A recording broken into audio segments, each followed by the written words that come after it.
Hello student, welcome to SR study নিস্ট YouTube channel. আজকে আমরা আলোচনা করব বাংলা প্রথম সেমিস্টারের অত্যন্ত গুরুত্বপূর্ণ যে গল্পটি রয়েছে বিভূতিভূষণ বন্দ্যোপাধ্যায়ের লেখা পুঁইমাচা। যেহেতু ক্লাসটা অনেকটা লং, তাই আমরা ক্লাসটা পার্ট বাই পার্ট ভাগ করে পড়ানোর চেষ্টা করছি যাতে তোমাদের সুবিধা হয়।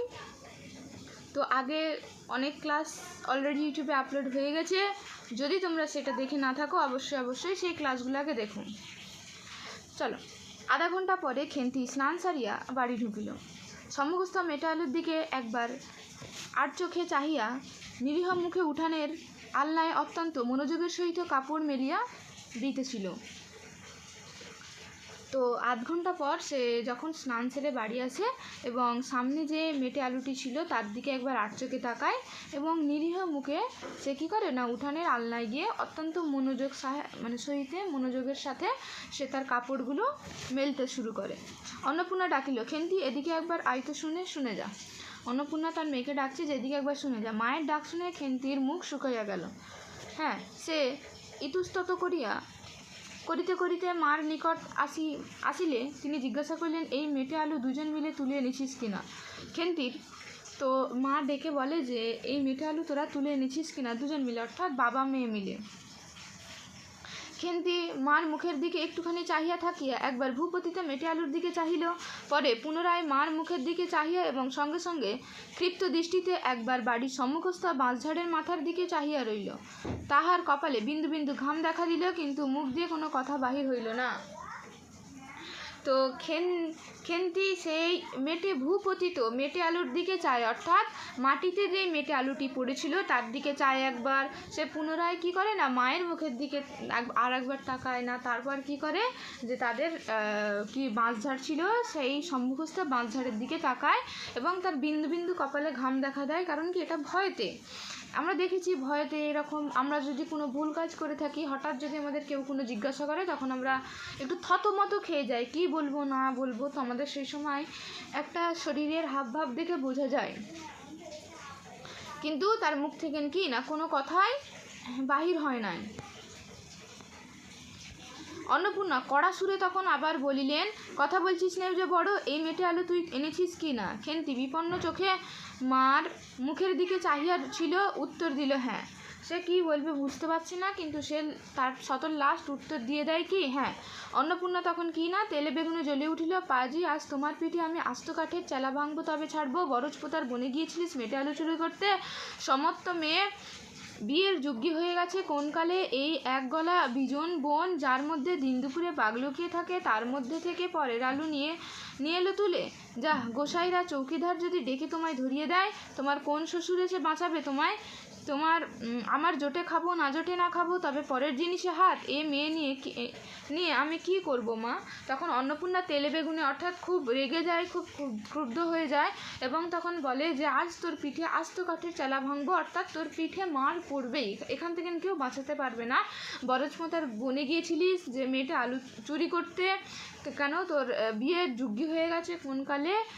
দিন দুপুরে সেই বরজপোতার বনে বাঘ লুকিয়ে থাকে, তো তুই পরের আলু চুরি করতে গেছিস। যদি গোসাই চৌকিদার তোকে যদি ধরিয়ে দেয়, ডেকে তোকে ধরিয়ে দেয় যে তুই চুরি করছিস, তখন তোমার কোন শ্বশুর এসে তোমাকে বাঁচাবে? আমার যদি জোটে খাবো না জোটে না খাবো, তবে পরের জিনিসই কেন হাত দেবো আমি? তখন বলছে যে এই মেয়ে নিয়ে আমি আর পারছি না, আমি আর পেরে উঠছি না। 2-3 দিন পরে একদিন বিকালে ধুলোমাটি মাখা হাতে খেন্তি মাকে আসিয়া বলিল, মা দেখো এসো। তাহলে এবার হচ্ছে 2-3 দিন পরের ঘটনা না, সে তার মাকে এসে বলছে ধুলোমাটি মাখা হাতে, না কি হাতে ছিল না ধুলোমাটি ছিল। মাকে এসে ডাকছে, দেখে বলছে যে দেখো। অন্নপূর্ণা গিয়ে দেখিলা ভাঙাম পাঁচালির ধারে একটা ছোট্ট খোলা জমিতে কতগুলি পাথরকুচি ও পন্টিকারির জঙ্গল হইয়াছে।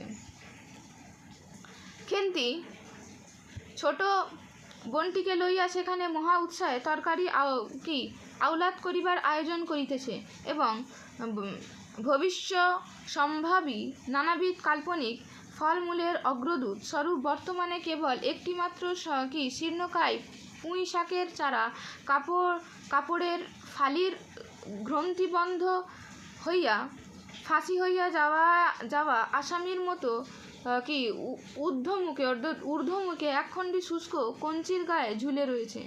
ফলমূলাদির অবশিষ্টগুলি আপাতত তার বড় মেয়ে মস্তিষ্কের মধ্যে অবস্থিত করিতেছে, দিনের আলোয় এখনো বাহির হয় নাই।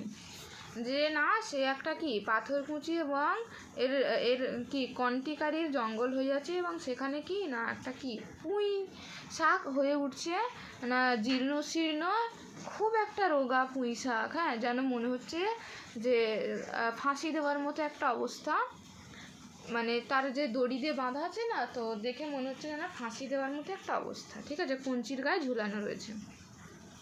অন্নপূর্ণা হাসিয়ে বলিলে, দূর পাগলি, এখন পুঁইডাঁটার চারা পুঁতে কখনো? বর্ষাকালে পুঁততে হয়, এখন জল না পেয়ে মরে যাবে। তখন কি বলছে যে না এখন পুঁইডাঁটা কেউ পুঁতে, পুঁইডাঁটা না কখন পুঁততে হয়, না বর্ষাকালে পুঁততে হয়। খেন্তি বলিল, কেন, আমি রোজ জল ঢালবো? অন্নপূর্ণা বলিল, দেখ, হয়তো বেঁচে যেতেও পারে। আজকাল রাতে খুব শিশির হয়, খুব শীত পড়েছে। সকালে উঠিয়া সহায়হরি দেখলেন তাহার দুইটি ছোট মেয়ে দোলাই গায়ে বাঁধিয়া রোদ উঠিবার প্রত্যাশায় উঠানের কাঠতলায় দাঁড়িয়ে আসে। না কোথায় দাঁড়িয়ে আছে, না কাঠতলায়। প্রত্যেকটা লাইন তোমাদের জন্য ইম্পর্টেন্ট, প্রত্যেকটা লাইন খুঁটিয়ে পড়ো। একটা ভাঙা ঝুড়ি করিয়া খেন্তি শীতে কাঁপিতে মুখুজ্জে বাড়ির হইতে গোবর কুড়াইয়া আনিল। সহায়হরি বলিলেন, হেমা খেন্তি, তার সকালে উঠে জামাটা গায়ে দিতে তোর কি হয়? দেখ দেখি এই শীত। আচ্ছা বাবা, কই শীত, তেমন নয়। তো তেমন ওর কাছে শীত লাগছে না, কিন্তু বাবার কাছে খুবই শীত লাগছে। তো বাবা বলছে যে এত কড়া শীতে তুই কেন কোনো জামা গায়ে দিসনি? হ্যাঁ দেখ মা, এক্ষুনি দে। অসুখ বিসুখ 5 রকম হতে পারে, বুঝলি না? বলছে অসুখ বিসুখ 5 রকম হতে পারে, তুই তাড়াতাড়ি সেই জামাটা গিয়ে পর। অর্থাৎ শীতকালের সোয়েটারের কথা বলছে। সহায়হরি বাহির হইয়া গেলেন। ভাবিতে গেলেন তিনি কি অনেক দিন মেয়ের মুখে ভালো করে চাহে নাই? খেন্তির মুখ এমন সুশ্রী হয়ে উঠেছে যে তার মেয়ের দিকে কে সে অনেক দিন দেখে না, যে তার মেয়ের মুখটা কি হয়েছে না সুশ্রীর মতন হয়ে উঠেছে। হ্যাঁ, জামার ইতিহাস নিম্নলিখিত রূপ। এবার জামার ইতিহাসটা বলছে। বহু বছর অতীত হইল, হরিপুরের রাসেল মেলা হইতে সহায়হরি কালো সার্জের একটি 2.5 টাকা মূল্যের জামা ক্রয় করিয়া আনেন। না কোথার থেকে এনেছিল? হরিপুরের রাসেল মেলা হইতে। ক টাকা? না 2.5 টাকা মূল্যের একটি জামা ক্রয় করে আনে, যে ছিঁড়িয়া যাইবার পর তাহা কতবার যে রিফু ইত্যাদি করা হইয়াছিল। সম্প্রতি গত বৎসর হইতে খেন্তির স্বাস্থ্য উন্নতি হওয়ার দরুন জামাটি তাহার আর গায়ে হয় নাই। সংসারের এসব খোঁজ সহায়হরি রাখিতেন না। জামার বর্তমান অবস্থা অন্নপূর্ণা জানা ছিল না। খেন্তির নিজস্ব ভাঙা টিনের তোরঙ্গের মধ্যে উহা থাকিত। তাহলে না জামাটার ইতিহাস কি ছিল? না জামাটার ইতিহাস হচ্ছে যে বহু বছর আগে হরিপুরের একটি রাসেল মেলা হয়, সেখান থেকে 2.5 টাকা দিয়ে জামাটি কিনে আনে। কিন্তু খেন্তি যেহেতু এটা অনেক দিন আগের কেনা, খেন্তি এখন বড় হয়েছে, তার স্বাস্থ্য উন্নতি হয়েছে, তাই জন্য সেই জামাটা আর তার গায়ে হয় নাই, কিন্তু জামাটা অনেকবার রিফিউ করা হয়ে গেছে। তো এইসব খোঁজ কিন্তু সহায়হরি তিনি রাখতেন না, এবং এই যে জামাটা অন্নপূর্ণাও জানা ছিল না জামাটার কথা, তাই খেন্তির নিজস্ব সেই ভাঙা তোরঙ্গের মধ্যে সেটা রাখা ছিল। পৌষ সংক্রান্ত। সন্ধ্যাবেলায় অন্নপূর্ণা একটি কাশিতে চালের গুঁড়া, ময়দা, গুড় ও দিয়া চটকাইতে ছিলেন। একটি ছোট বাটিতে 1 বাটি তেল। খেন্তি কুড়ুনির নিচে একটি কলার পাতা পাড়িয়া 1 থালা নারিকেল কুড়িতেছে। অন্নপূর্ণা প্রথমে খেন্তির সাহায্য লইয়া স্বীকৃত হন নাই, কারণ সে যেখানে সেখানে বসে, হ্যাঁ, বনে বাজারে ঘুরে ফিরে, তাহার কাপড় চোপড় স্বাস্থ্যসম্মত ও সূচি নহে। অবশেষে খেন্তি নিতান্তই ধুইয়া পড়াই হাত পা ধোয়াই শুষ্ক কাপড় পরাইয়া তাহাকে বর্তমান পদে নিযুক্ত করিয়াছে। তো পৌষ সংক্রান্তিতে আমরা জানি পিঠে পুলি করা হয়, তো সেইখানেই অন্নপূর্ণা এক সন্ধ্যায় না পিঠে করবে বলে কি করেছে, না কাশিতে চালের গুঁড়া নিয়েছে, ময়দা নিয়েছে এবং গুড় নিয়েছে। কি নিয়েছে? না চালের গুঁড়ো, ময়দা আর গুড় নিয়ে কি করছিল, না চটকাইছিল, এবং সেখানে যেটা আমরা বলি নারকেলের ছাই, সেটা বার করছিল। কিন্তু খেন্তিকে প্রথমে এই কাজে তিনি নেন নাই। কারণ কি না, কারণ ছিল যে সে বনে বাজারে ঘুরে ঘুরে বেড়ায়, তার কাপড় চোপড় ময়লা, মানে স্বাস্থ্যসম্মত নয়, তাই তাকে হাত পা ধুইয়ে এবং সুন্দর ধোয়া কাপড় পরিয়ে তবেই না তিনি ওই কাজে নিযুক্ত করেছেন। ময়দার গোলা মাখা শেষ হইলে অন্নপূর্ণা উঠানে খোলা চাপাইতে যাইতেছেন। ছোট মেয়ে রাধি হঠাৎ ডান হাতখানা পাতিয়া বলেন, মা ওই একটু। মানে ছোট মেয়ে হলে যা হয় যে যখন ওই নারকেল কোড়াটা হয়েছে তো বলছে, মা ওই একটু দাও। অন্নপূর্ণা বড় গামলাটা হইতে একটুখানি গোলাটা দিচ্ছে, অর্থাৎ যেটা গোলে পিঠে করার জন্য যেটা গুলতে হয়। গোলা তুলিয়া লইয়া হাতের আঙুলের পাঁচটি দ্বারা একটি বিশেষ মুদ্রা রচনা করিয়া সেটুকু রাধির প্রসারিত হাতের উপর দিলেন। মেজো মেয়ে পুটি অমনি ডান হাতখানা কাপড়ে তাড়াতাড়ি মুছিয়া লইয়া মার সামনে পাতিয়া বলিল, মা আমারও একটু। তাহলে দেখো, মানে ছোট মেয়ের নাম হচ্ছে রাধি এবং মেজো মেয়ের নাম না কি পেলাম না, মেজো মেয়ের নাম ছিল কি পুটি। নামগুলো মনে রাখবে, পুটি। তাহলে অমনি মেজো মেয়েও বলছে যে মা আমাকেও একটু দাও বলে কি না ডান হাতটা পেতে দেয়। খেন্তি সূচিবাস্ত্রে নারিকেল কুড়িতে লুব্ধ নেত্রে মধ্যে এদিকে চাহিতেছেন। এই সময় খাইতে চাওয়া মা পাছে বকে, সে ভয়ে চুপ করিয়া রহিল। তারও মন চাইছে, কিন্তু তার ভয় করছে তার মা যদি বকে, সেজন্য কি ছিল না, সে চুপ ছিল। অন্নপূর্ণা বলিল, দেখি নিয়ে আয় খেন্তি ওই নারকেলের মালাটা, ওতে তোর জন্য একটু রাখি। খেন্তি ক্ষিপ্ত হস্তে নারিকেলের উপরের মালাখানা যাহাতে ফুটো নাই, ঠিক আছে, সেখানে সরাইয়া দিল। অন্নপূর্ণা তাহাতে একটু বেশি করিয়া গোলাটা ঢালিয়া দিলেন। অর্থাৎ অন্নপূর্ণারও মনে হলো যে তার মেয়েকে, বড় মেয়েকেও দিই, দুটো মেয়েকে দিলাম, তাই সে বলল যে তোর নারকেলের মালাটা দিয়ে আমি ওতে তোর জন্য একটু দিই। তো দেখে আমরা নারকেলের মালাটা দেখি, যখন নারকেলের মালাটা কাটা হয় তো দুটো যখন ভাগ হয়ে যায়, একদিকে নারকেলের মালার কি থাকে না, না কি থাকে, একটু ফুটো থাকে, তো সেই ফুটো যাতে নাই সেই মালাটা কিন্তু দিল, মনে রাখবে। মেজো মেয়ে পুটি বলল, জেঠাইমারা অনেকখানি দুধ নিয়েছে, রাঙা দিদি ক্ষীর তৈরি করেছিল, ওদেরও অনেক রকম হবে। খেন্তি মুখ তুলাইয়া বলিল, ও বেলা আবার হবে নাকি? ওরা তো ও বেলা ব্রাহ্মণ নিমন্ত্রণ করেছিল, সুরেশ কাকাকেও আর পাড়ার তিনুর বাবাকেও। ও বেলা তো পায়েস, ঝোলপুলি, মুখ তিক্ত এইসব হয়েছিল। না, মেজো মেয়ে পুটি বলল, জ্যাঠাইমা না কারা করেছিল না জ্যাঠাইমারা করেছিল কি করে, এবং রাঙা দিদি ক্ষীর তৈরি করেছে, রাঙা দিদি মনে রাখবে। এবং খেন্তি বলে যে ওদের কি করেছিল না, ওদের কি হচ্ছিল, ব্রাহ্মণ নিমন্ত্রণ করেছিল, সুরেশ কাকাকেও করেছিল, পাড়ার তিনুর বাবাকেও করেছিল। না কি হয়েছিল, পায়েস, ঝোলপুলি এবং মুক্তোক্তি এই সবই হয়েছিল।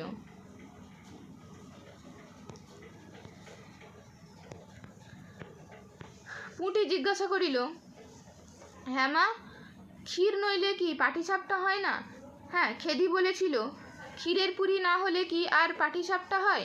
আমি বললাম, কেন, আমার মা তো শুধু নারকেলের ছাই দিয়েই করে, সে তো কেমন ভালো লাগে। অন্নপূর্ণা বেগুনের বোটা একটুখানি তেল লইয়া খোলার মাখাইতে প্রশ্নর সদুত্তর খুঁজিতে লাগিল। খেন্তি বলিল, খেদির ওই সব কথা, খেদির মা তো ভারী পিঠে করে কি না, ক্ষীরের পুর দিয়ে ঘিরে ভাজলেই কি আর পিঠে হইল? সেদিন জামাই এলো, ওদের বাড়ি দেখতে গেলাম কি না, তাই খুড়িমা দুখানা পাটিসাপটা খেতে দিল। মা কেমন একটা ধরা গন্ধ, আর পিঠেতে কখনো কি ধরা গন্ধ পাওয়া যায়? পাটিসাপটা ক্ষীর দিলেই ছাই খেতে হয়। তখন পুঁটি বলছে যে হ্যাঁ মা, ক্ষীর নইলে কি পাটিসাপটা হয় না? তো খেদি একটা মানে ক্যারেক্টারের নাম, তো খেদি বলেছিল যে পাটিসাপটা না হলে ক্ষীর হয় না। এই ক্ষীর না হলে পাটিসাপটা হয় না। তো আমি বললাম, কেন? আমার মা তো শুধু নারকেলের ছাই দিয়ে কী সুন্দর একটা ভালো করে, কী সুন্দর খেতে হয়। আমি বলতে এখানে খেন্তির কথা বলা হচ্ছে। অন্নপূর্ণা তখন কী করছিল না, বেগুনের বোটা নিয়ে একটুখানি তেল নিয়ে মাখাইতে মাখাইতে সে মাখাচ্ছিল এবং প্রশ্নের উত্তর খুঁজছিল। তখন খেন্তি বলল, খেদির ওইসব কথা ছাড়, খেদির মা তো ভারী পিঠে করে কি না। তো সেই দিন ওদের পিঠে একটা খেয়েছিলাম, ওদের জামাই এসেছিলো না, কে এসেছিলো, জামাই এসেছিলো। তো খুড়িমা দুখানা পাটিসাপটা খেতে দিয়েছিল, আমি খেয়েছিলাম। কি কীরকম একটা খেতে না, কেমন ছিল না, ধরা ধরা গন্ধ। পিঠেতে কখনো কি ধরা ধরা গন্ধ হয়? পাটিসাপটা ক্ষীর দিলে ছাই খেতে হয়। হ্যাঁ, বেপরোয়াভাবে উপরোক্ত উক্তি শেষ করিয়া খেন্তি মার চোখের দিকে চাহিয়া জিজ্ঞাসা করল, মা, নারকেল কোড়া একটু নেব? তখন বলছে যে, মা, যে নারকেলের কোড়াটা একটু নিতে পারি বা নেব? অন্নপূর্ণা বলিল, নে, কিন্তু এখানে বসে খাস নে, মুখ থেকে পড়বে কি না হবে, ওইদিকে যা। খেন্তি নারকেলের মালা এক থাবা তুলিয়া লইয়া একটু দূরে গিয়া খাইতে লাগিল। মুখ যদি মনের দর্পণ স্বরূপ হয়, তবে খেন্তির মুখ দেখিয়া সন্দেহের কোনো কারণ থাকিতে পারিত না যে সে অত্যন্ত মানসিক তৃপ্ত অনুভব করিতেছে। ঘণ্টাখানেক পরে অন্নপূর্ণা বলিলেন, ওরে, তোরা সব এক একটু টুকরো পাতা পেতে বস, দেখি গরম গরম দি। খেন্তি, জল দেওয়া ভাত আছে ওবেলা, বার করে নিয়ে আয়।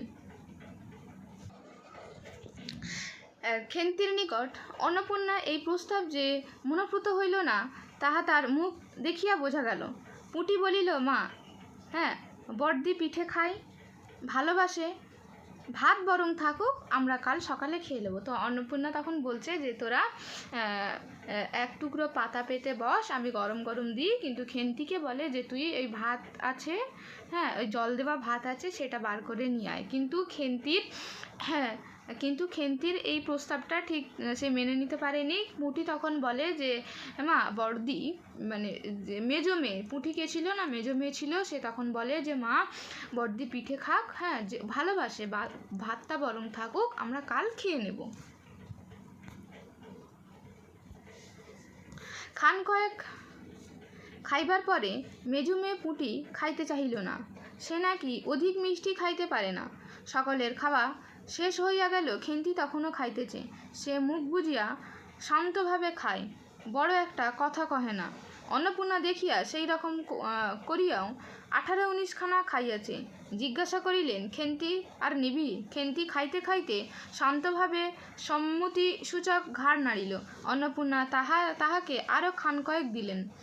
খেন্তির মুখ চোখ ঈষৎ উজ্জ্বল দেখাইল, হাসি ভরা চোখে মার দিকে চাহিয়া বলিল, বেশ খেতে হয়েছে মা, ওই যে তুমি কেমন ফিনিয়ে নাও। ওতেই কিন্তু সে পুনরায় খাইতে লাগিল।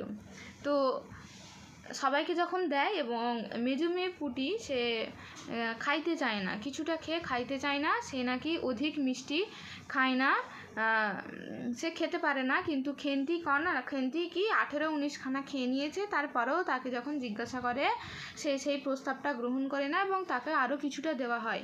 হ্যাঁ, এবং খেন্তির মুখ তখন কী হয়ে যায়, উজ্জ্বল হয়ে যায়, সে তার মুখে হাসি দেখা যায়। হ্যাঁ, এবং তার মাকে সে বলে যে, বেশ খেতে হয়েছে, তুমি যে কেমন প্রথমেই ফেনিয়ে নাও না, ওতেই কিন্তু খুব মজা হয়। সে পুনরায় কিন্তু আবার কি খেতে শুরু করে।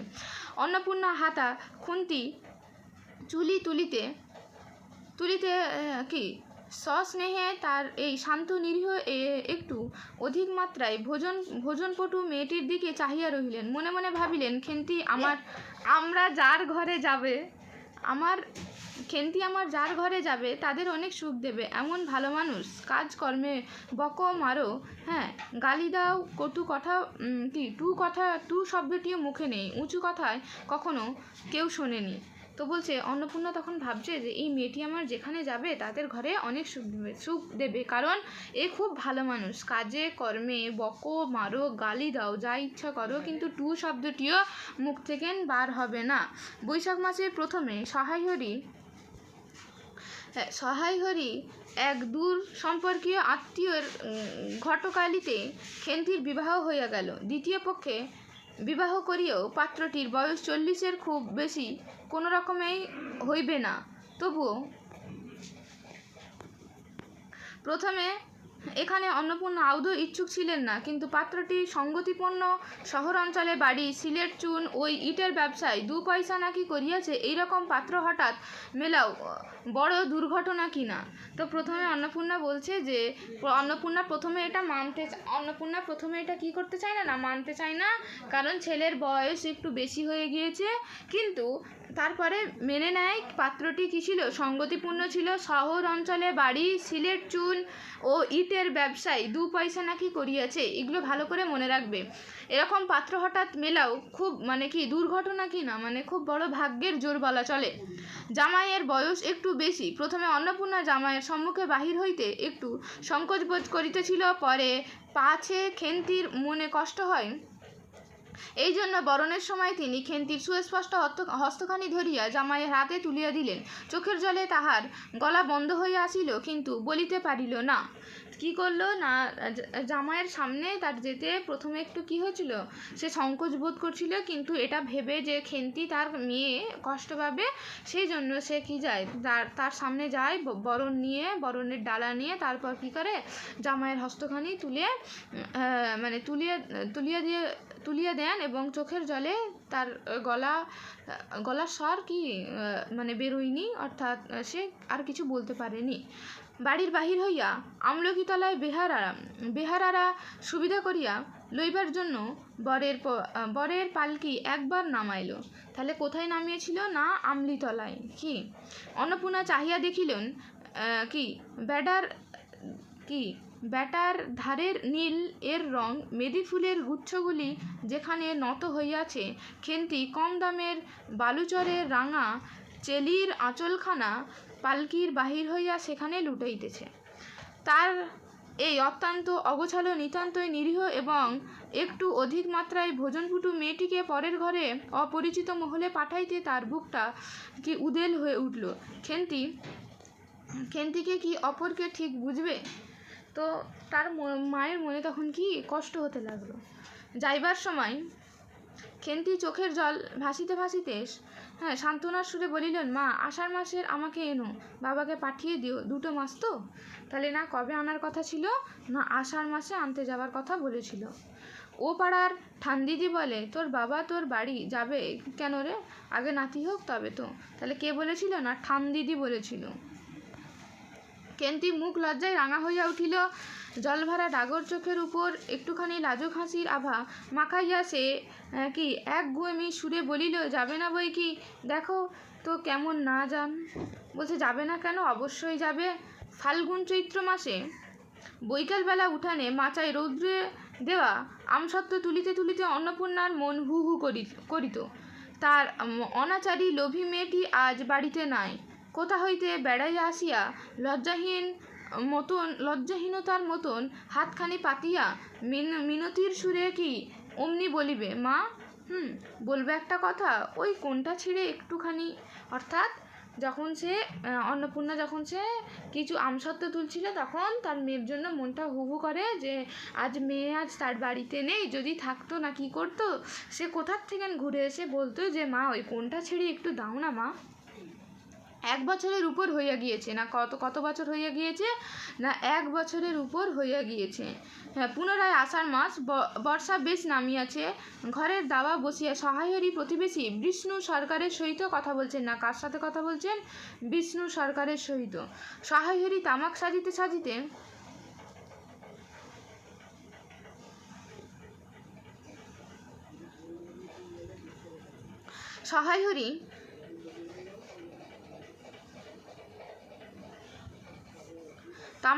সাজিতে বলিলেন, তুমি ধরে রাখো, ওরকম হবেই দাদা। আমাদের অবস্থা লোকের চেয়ে ওর চেয়ে ভালো কি আর জুটবে। বিষ্ণু সরকার তখন কি বলেন, বিষ্ণু সরকার তালপাতার চাটাইয়ের উপর উবু হয়ে বসেছিলেন। দূর থেকে দেখে মনে হইবার কথা তিনি রুটি করিবার জন্য ময়দা চটকাচ্ছেন। যে তিনি এমনভাবে বসে আছেন, দূর থেকে না মনে হবে যে তিনি ময়দা চটকাচ্ছেন। গলা পরিষ্কার করিয়া বলিলেন, না, সব তো, আর তাছাড়া আমি যা দেব নগদেই দেব। তোমার মেয়েটি হারিয়েছিল কি, তোমার মেয়েটির হয়েছিল কি, সরি, তোমার মেয়েটির কি হয়েছিল সেটাই জিজ্ঞাসা করছে। সহায়রী হুঁকাটায় 5-6টি টান দিয়া কাশিতে কাশিতে বলিলেন, বসন্ত হয়েছিল শুনলাম। না কি হয়েছিল? বসন্ত হয়েছিল। কার? খেন্তির নাকি বসন্ত হয়েছে। ব্যাপারটা কি দাঁড়ালো বুঝলে? মেয়ে তো কিছুতেই পাঠাতে চায় না। হ্যাঁ, 250 টাকা বাকি ছিল, বললে ও টাকা আগে দাও, পরে মেয়ে নিয়ে যাবে, তবে মেয়ে নিয়ে যাবে। না, ক টাকা বাকি ছিল? 250 টাকা বাকি ছিল, তবে মেয়ে নিয়ে যেতে পারবে। হ্যাঁ, একেবারে চামার। না একেবারে তারা কি ছিল? না একেবারে তারা চামার ছিল। তারপর বলল, টাকাটা কি ভাই ক্রমে ক্রমে দিচ্ছি, পুজোর তত্ত্ব কম করেও 30 টাকার কমে হবে না ভেবে দেখলাম কি না। মেয়ে নানা নিন্দে ওঠালে, ছোট লোকের মেয়ের মতো চলে, হ্যাঁ, হাবাতে ঘরের মতো খাই, আরও কত কি। পৌষ মাসে দেখতে গেলাম মেয়েটাকে ফেলে থাকতে পৌষ মাসে দেখতে গেলাম মেয়েটাকে ফেলে থাকতে পারতাম না, বুঝলে। সাহারি হঠাৎ কথা বন্ধ করিয়া জোরে মিনিট কতক ধরিয়া হুঁকা টান দিয়া লাগিল। কিছুক্ষণ দুজনের কোনো কথা শোনা গেল না, অর্থাৎ দুজনেই চুপ হয়ে গেল। অল্পক্ষণ পরে বিষ্ণু সরকার বলিলেন, তারপর? কিছুক্ষণ পরে আবার বিষ্ণু সরকার বলছেন, তারপর কি?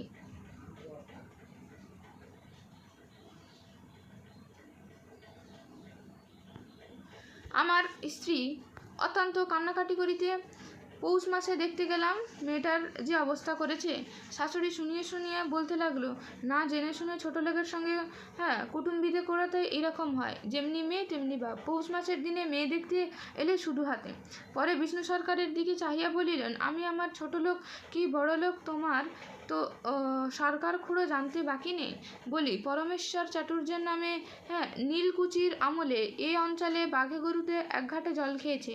আজ না হয় আমি প্রাচীন, হ্যাঁ, আভিজাত্যের গৌরবে সহায়েরই, হ্যাঁ, শুদ্ধস্বরে হা হা করিয়া খানিকটা শুষ্ক হাস্য করিলেন।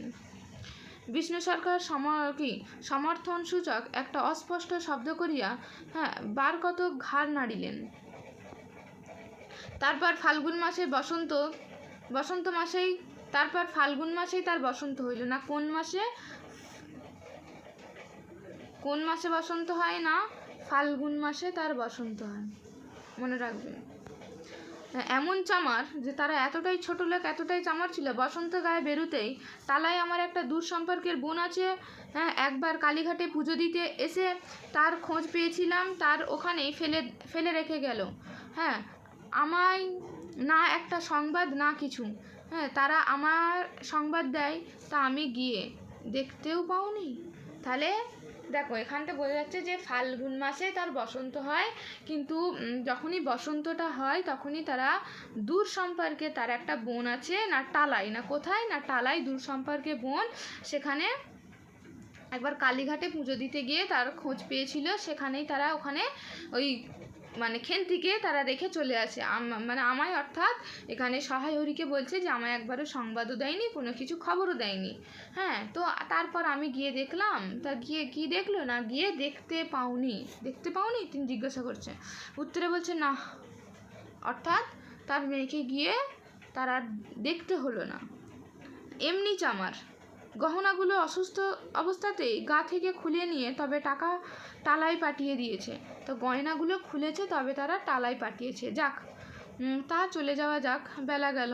চার কি ঠিক করলে? পিঁপড়ের টোপে মুড়ির চার তো সুবিধে হবে না। তারপর কয়েক মাস কাটিয়ে গেল। আজ আবার পৌষ পার্বণের দিন। এবার পৌষ মাসের শেষাশেষি এত শীত পড়েছে যে এরূপ শীত তাহারা কখনোই জ্ঞানে দেখে নাই। আবার সেই পুনরায় পৌষ মাস চলেছে, কিন্তু এত শীত পড়েছে তারা এরকম শীত আর কখনোই দেখে নাই। সন্ধ্যার সময় রান্নাঘরের মধ্যে বসে অন্নপূর্ণা সরু চাকলি পিঠের জন্য চালের গোলা তৈরি করতেছিল। পুঁটি ও রাধি উনানের পাশে বসিয়া আগুন পোহাইতেছিলে। রাধি বলিলেন, আর একটু জল দিতে হবে মা, অত ঘন করে ফেললে কেন? পুঁটি বলিলে, আচ্ছা মা, অতটুকু, ওতে একটু নুন দিলে হয় না? কে কি বলেছিল টামগুলো মনে রাখবে। ও মা, দেখো মা, রাধির দোলায় কথাই বুঝলে এক্ষুনি ধরে উঠবে যে রাধির কথায় গেলে হবে না। অন্নপূর্ণা বলিয়া উঠিল,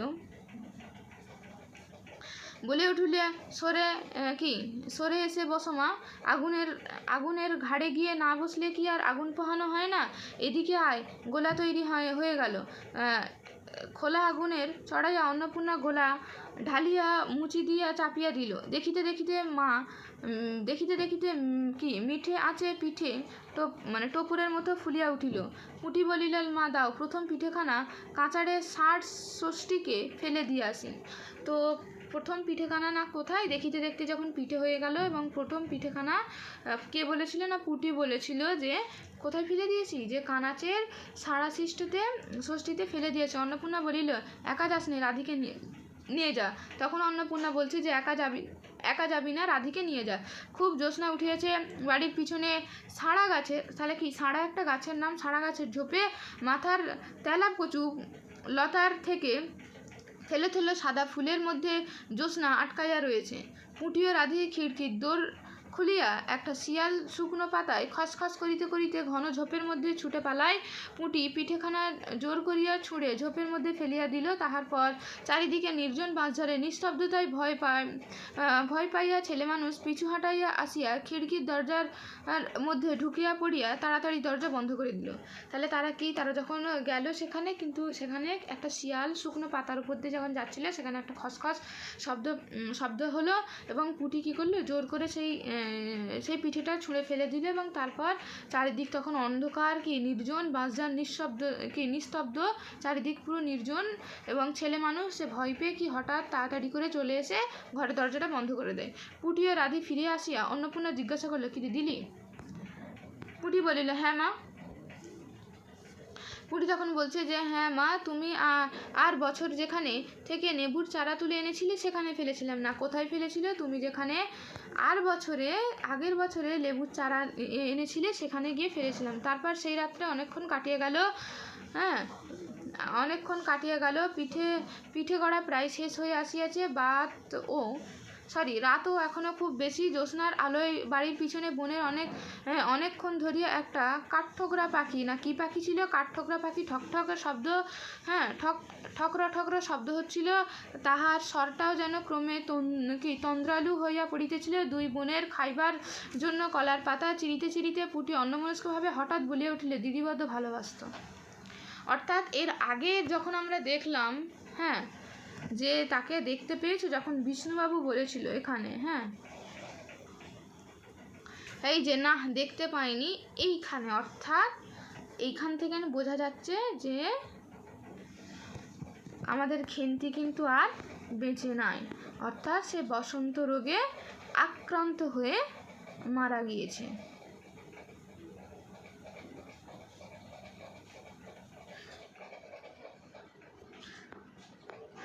কোথায় গেল? দিদি বড় ভালোবাসত।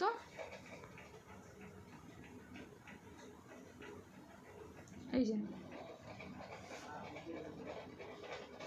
তিনজনের খানিকক্ষণ নির্বাক হয়ে বসিল। তা কেন? যে তখন রাধি, তখন কে বলে উঠেছিল না, পুঁটি বলে উঠেছিল যে, মা, এটা দিদি খুব বড় ভালোবাসতো, তাই না? যখন বলল, তখন তারা উপস্থিত যতজন ছিল, অর্থাৎ তারা দুইজন এবং তার মা কী হয়ে যায় না, নিস্তব্ধ হয়ে যায়, চুপ হয়ে যায়, নির্বাকভাবে তারা বসে থাকে। পরে তাহাদের তিনজনেই দৃষ্টি কেমন করিয়া আপনা আপনি উঠানের কোণে আবদ্ধ হইয়া পড়িল। তারপরে দৃষ্টিটা কোথায় যায় না, উঠানের কোণে গিয়ে পড়ে। সেখানে বাড়ির সেই লোভী মেয়েটির লোভের স্মৃতি পাতায় পাতায় শিরায় জড়াইয়া তাহার কত স্বাদের নিজের হাতে পোতা পুঁই গাছটি মাচা জুড়িয়া বাড়িয়া উঠিয়াছে। বর্ষার জল কার্তিক মাসের শিশির লইয়া কচি কচি সবুজ ডগাগুলি মাচাতে সব ধরে নাই, মাচা হইতে বাহির হইয়া দুলিতেছে। সুস্পষ্ট নধর প্রবর্ধমান জীবনের লাবণ্যে ভরপুর। তখন তাহাদের হঠাৎ যায় দৃষ্টিটা সেই উঠানের সেই কোণে, যেখানে সেই এর আগের বছর যে সে ওই সংকীর্ণ একটা পুঁই গাছ বসিয়েছিল, যখন তার মা বলেছিল এটা হবে না পাগলি, এখন বাঁচাই নাকি, বর্ষাকালে বসানোর কথা। তো সেই গাছটা আজ না কি হয়েছে, আজ বড় হয়ে উঠেছে, সুন্দর সুন্দর কচি কচি পাতা গজিয়েছে, এবং তার সেই মেয়েটি, সেই লোভী মেয়েটি অর্থাৎ খেন্তির কথা এখানে বলা হচ্ছে, খেন্তির প্রত্যেকটা স্মৃতি যেন তাদের ওখানে ঘুরছে, প্রত্যেকটা স্মৃতি শিরায় শিরায় পাতায় পাতায় জড়ানো রয়েছে, সেই কথাই বলছে। তো আজ কি এখান থেকে বোঝা গেল আজ খেন্তি নেই। খেন্তি কি হয়েছে না, বসন্ত রোগে মারা গিয়েছে। তার বাবা সেখানে দেখতে গিয়েছিল কিন্তু পায়নি। তো ক্লাসটা আজ এখানেই শেষ করছি। That's all for today class. If you enjoyed this class, don't forget like, share and comment. See you in the next class for another important topic. Until then, take care, stay safe.